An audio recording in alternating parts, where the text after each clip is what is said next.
So hi guys, I hope you're doing really well. Here we are for the 12th instalment.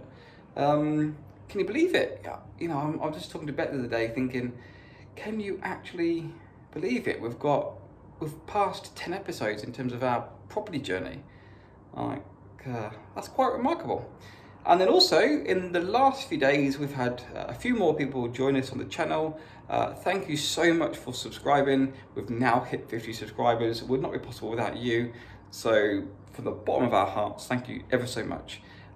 Just before we started our YouTube channel, we were thinking about what would it look like, how hard it would be, what would you cover, what would you say, what if you run out of things to say. In my head, I thought 20 subscribers would be good. And if you get to 25, I'd be pretty happy. I did think that 50 would be like, that'd be amazing, but come on, let's be realistic. We've just gone and done it, guys. 12 episodes, hit 50 subscribers, so thank you so much. This video, then, really quickly, I'm just gonna give you a quick tour, top down, and you can see what we have been up to. And now you perhaps realise why I stood where I did, because this is a top floor, and as you can see, we have started to take lots of the plaster off. This is plaster that is just not good enough to be plastered, skimmed over, and so we are taking it off. There's plenty of rubble on the floor, which is why I've been working today. Just draw your attention to these two holes, well, one hole and one blocked up. You can see, there's a hole there. I actually managed to drop a brick down it. Oops. And there's another hole over there, which is being blocked up. So if you've got any thoughts about what they might have been, I'd be very interested to know. Lots of plaster is going to come off up here.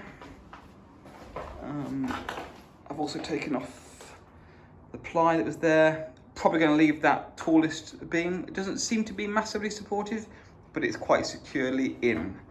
So I'm going to leave that as is. We are going to overboard this section here I'm looking at now, this yellow slope section, and we're going to bring up to here. I'm going to come over to there, and I'm going to lower the ceiling a little bit. I think I might mention that in a previous video, but building control have now been round and they're happy with it.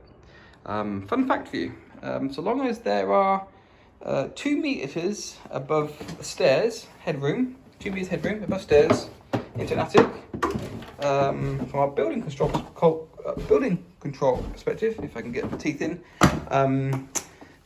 then there is no other minimum height restriction.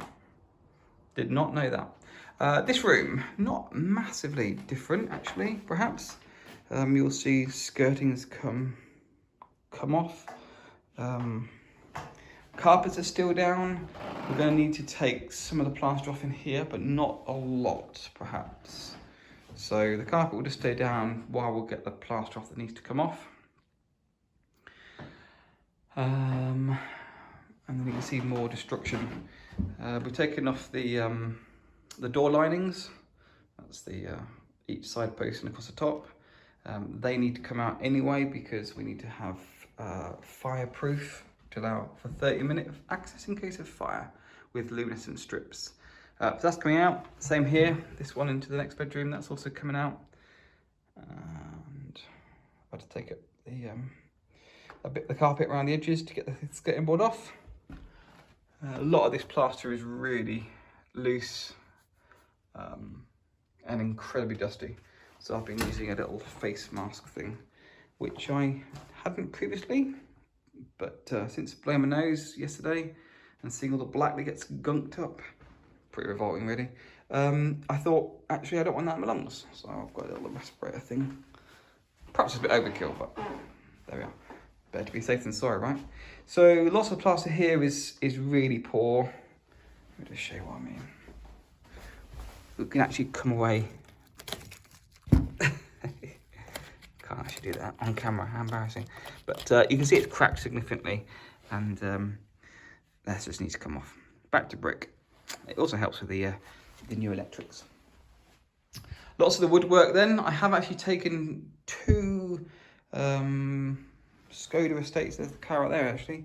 2 of those have been filled and taken to the skip of wood and recycled materials already. So a lot has gone, and I've just broken one of those panes of glass outside partially in the car, partially on the road, partially on my head.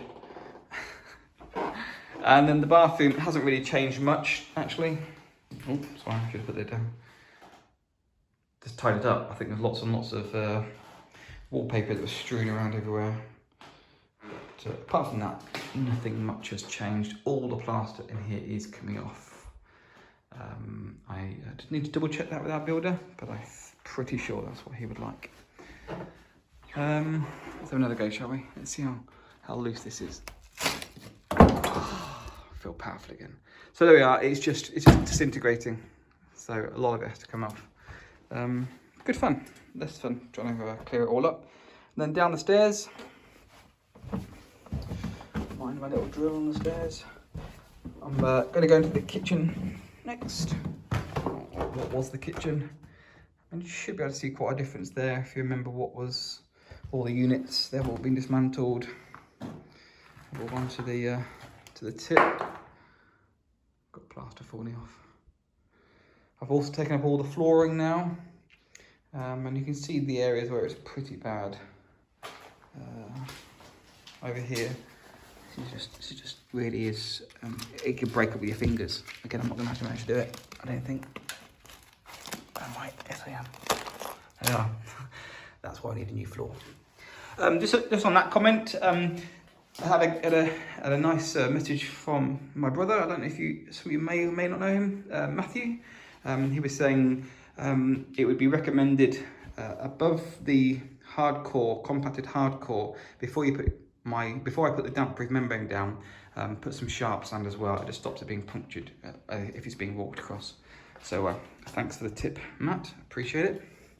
And that reminds me, if any of you have got any other tips or advice, if you have done more refurbs than us or more experienced, then although we've got a portfolio of properties, there's always stuff to learn, and we're always willing to learn from people who are willing to share. So if you've got tips, nothing else has really changed here. I'll start to remove some of the tiles, but apart from that, not a ton. I've taken some shelving out in that little room, but I'm not going to go in there just now, and I've started taking the polystyrene tiles down. Thanks for the tip, and Gareth, if you're watching this, about using a spade. Again, tips are appreciated. Again, another door lining has come out here and just through into the front room too. And here is the condition of the floor. Just look at it. Just look at that. It's just broken. Let me show you probably this is the worst crack. But then no wonder damp's coming through. This is where the carpet, the underlay is actually fused with the concrete. It's just really bad. But we'll get it fixed. And again here, you can see I've started to strip the wallpaper, but not completely. You've got all these cracks. If I can get them on shot, there we are. And in my opinion, I think when I start on this is just gonna crack and fall, and that may well disturb the plaster above it. So I'm not gonna spend too much time stripping the rest of that wall. I'll just see what happens in the first metre or so. One final thing I've noticed when I was taking an underlay, I actually saw this card. I've only moved it to flip it over and see what it said on the underside. But look at this, it gives you measurements of it. But the date of installation was the 13th of the 8th, 13th of August, 1998. I'm not sure what the 99 stands for. Perhaps it was, well, I don't know. But 1998, so how old are you in relation to the underlay or the carpet? This is amazing seeing little things like that. Bit of history for you. I'm gonna leave it there. And then just a couple of things I suppose to finish off.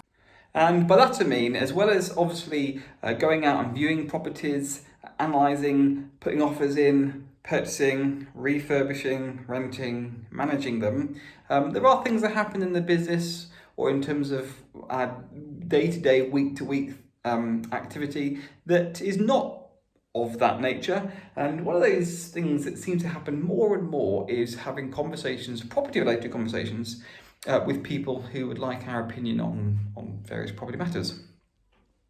And very recently we had a couple call us And the guy said, I have been recommended by Mark to give you a call. And the reason is we have a investment property and the time has come for us to sell it.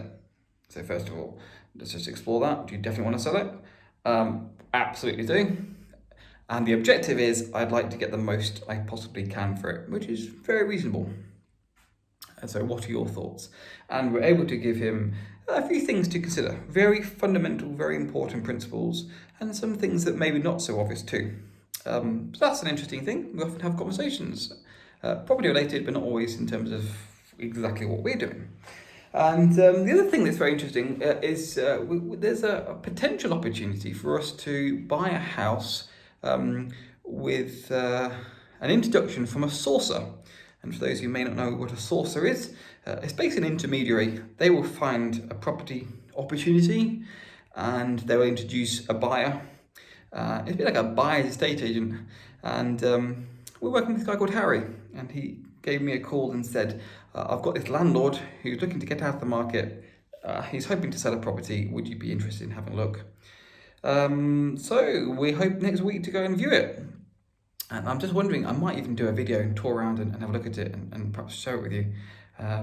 But that's an opportunity for us in the pipeline. We'll have to see what happens. No promises, but it's certainly something interesting to bear in mind. That's it for this one. I hope you enjoyed the tour. If you like this video, please let us know by giving a thumbs up. We always appreciate your feedback. If you have comments or questions or things that you would like answering or talking about, then please drop those in the comments. And if I can just cheekily remind you of a video a couple of episodes back, I'm hoping to produce a series of videos about why property investing works. If you've got things that'd like to be included in that, please let us know those things in that video's comments. That's it for this one. My name is Josh Harrison. Thank you so much for your support. Look forward to seeing you in the next one.